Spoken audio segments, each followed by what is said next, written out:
Pour, réaliser donc, le dérochage, on va donc se mettre en espace de travail, ici, média. Vous avez organisé donc, votre projet Clint, hein, donc, master, média, rush, un dossier montage et vous avez donc déposé maintenant vos séquences, au premier niveau.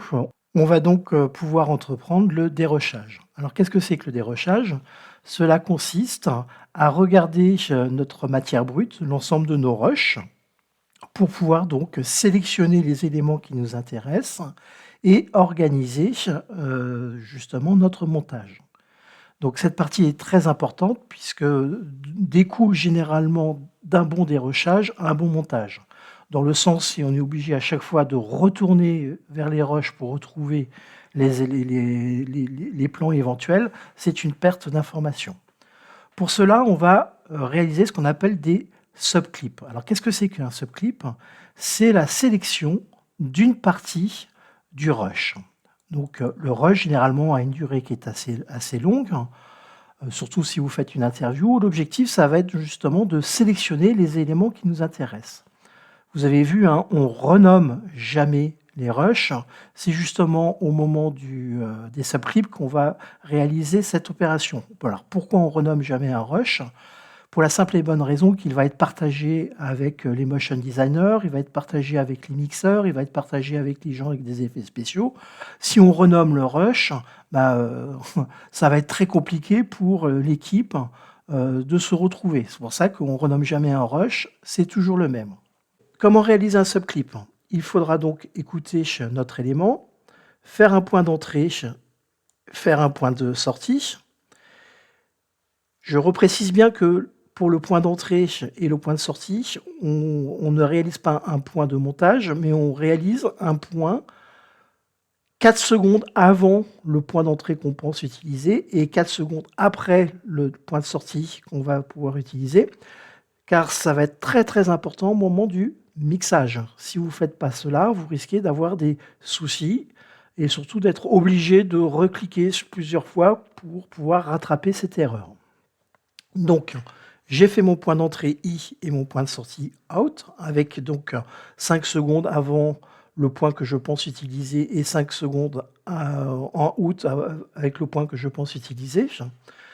Et je vais donc glisser mon élément dans mon montage. Et vous voyez ici, j'ai un sous-plan, un sous-clip, et je vais pouvoir donc renommer justement ce plan-là. Donc généralement, la convention, c'est la valeur du plan. Donc ici, c'est un plan taille. On met les acteurs ou l'acteur présent.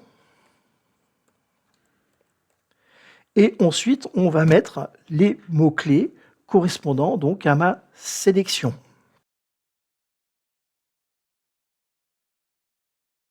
Dans la convention de nommage, par défaut, on considère que le plan est fixe, on considère que l'angle est neutre et on considère que c'est une vision objective. Pourquoi on fait cela? Car ça va réduire le nombre de caractères, hein, surtout quand on travaille sur des écrans. Au bout d'un moment, si on a trop de caractères, ça va devenir illisible. Donc c'est pour ça qu'on fait donc valeur du plan, personne présente et donc mots-clés correspondant à ma sélection. Par défaut, donc, le plan est fixe, par défaut, le plan est objectif, et par défaut, le plan est neutre. On rajoutera, si c'est un plan subjectif, sub.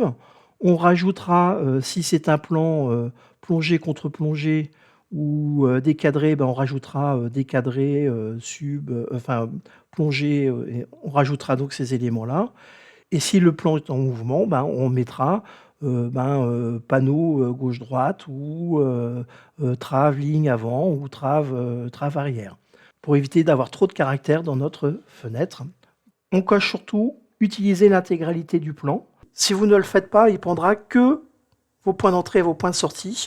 Et si vous avez besoin de matière justement avant ou après au moment de votre mixage, il va falloir modifier à chaque fois chacun des éléments. Donc c'est pour ça qu'il faut bien cocher utiliser l'intégralité du plan et donc aussi laisser 5 secondes avant le point d'entrée et 5 secondes avant le point de sortie qu'on va pour notre montage.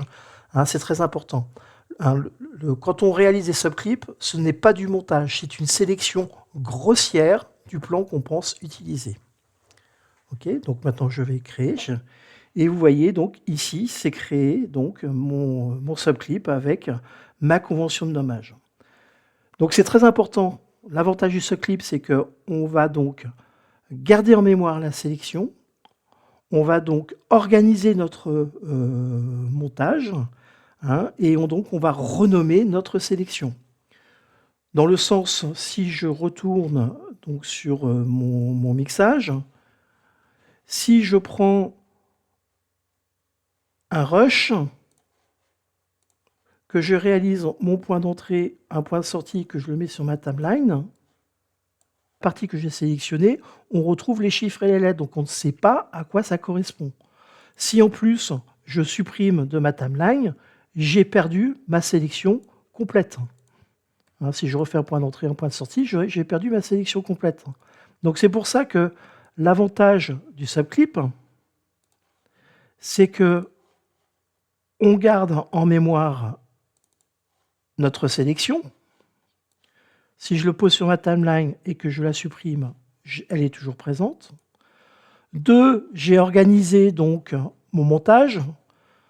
Donc là, ici, c'était une seule séquence, mais on imagine que, par exemple, pour une fiction, on a séquence 1, séquence 2, séquence 3, ben, on mettrait la sélection en fonction de la séquence. Ou si on avait fait donc un documentaire, ben, ça serait en fonction des thématiques de notre documentaire. Troisième avantage, c'est que quand je place sur ma timeline ma sélection, vous voyez que grâce à ma convention de nommage, eh ben, je sais à quoi correspond donc ma sélection de plans que j'ai réalisés.